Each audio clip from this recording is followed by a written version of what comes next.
చెట్టుబడి తెలుగు లోగిలి. వేమన శతకంలో అల్పుడెప్పుడు పల్కు ఆడంబరముగాను, సజ్జనుండు పల్కు చల్లగాను, కంచు మ్రోగునట్లు కనకంబు మ్రోగున, విశ్వదాభిరామ వినురవేమా.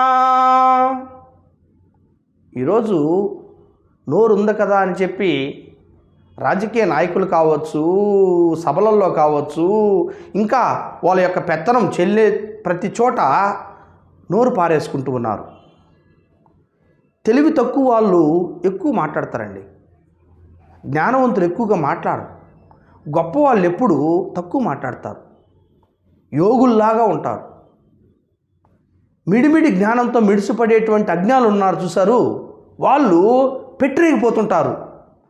వాళ్ళని ఎవరన్నా ఎదిరిద్దామంటే కూడా భయపడే స్థాయికి, తారస్థాయికి వెళ్తారు వాళ్ళు. ఇలాంటి కోవకు చెందినటువంటి వాళ్ళని ఆనాడే పసిగట్టాడు వేమన గారు. దాన్ని చెబుతున్నాడు మనకి.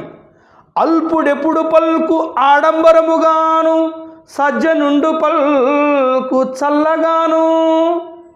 చూడండి, సజ్జనుడు చాలా సుకుమారంగా మాట్లాడతాడు, మృదువుగా మాట్లాడతాడు, మనసు నొచ్చుకోకుండా మాట్లాడతాడు.